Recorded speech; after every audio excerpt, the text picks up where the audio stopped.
In this lesson, I'm going to discuss the anatomy of the spinal cord. I've left a few things on here just for simplicity. It's a rather crude outline that I've done here just to show you guys the anatomy so we can draw it and understand it and help us to interact in different ways with it.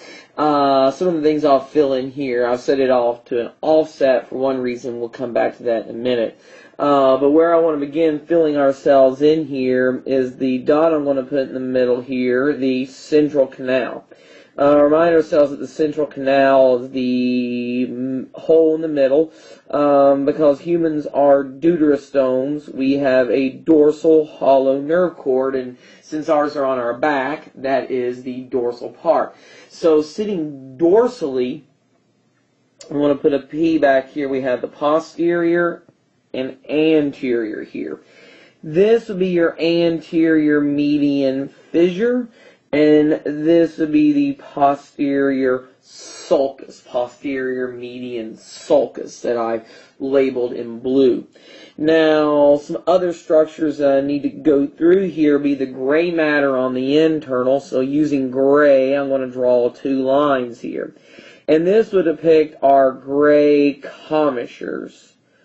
And we have commissures running through here. Now remember, commissures run side by side, and there is anterior gray commissures, etc., etc. And there's also white commissures. There's an anterior and posterior gray commissure.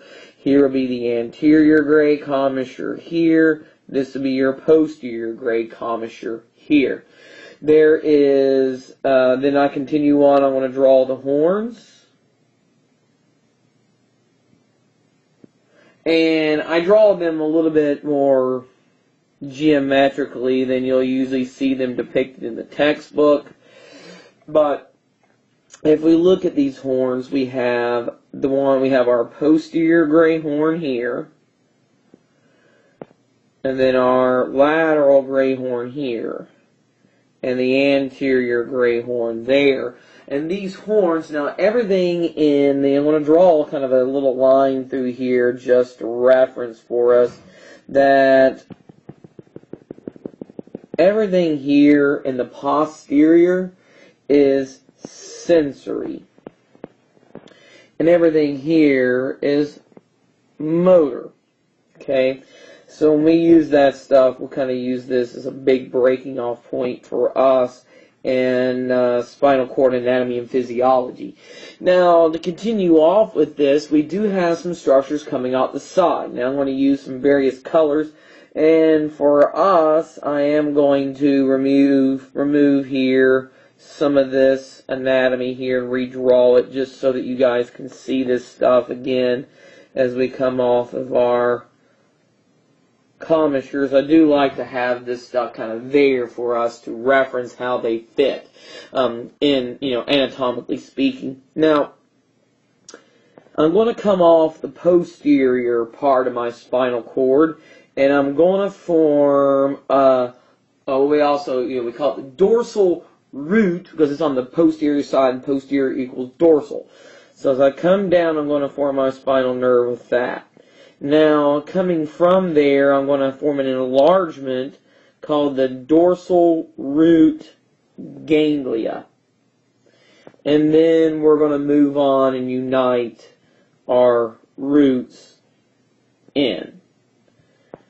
Coming off of my anterior side, I got my anterior root. I want my posteriors there are also dorsal, or on my anterior I have my ventral. There are no particular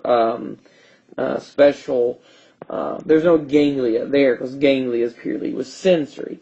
So as we unite these guys together, they will form, and I'm going to draw this in red, a spinal nerve. And they unite together to form a spinal nerve.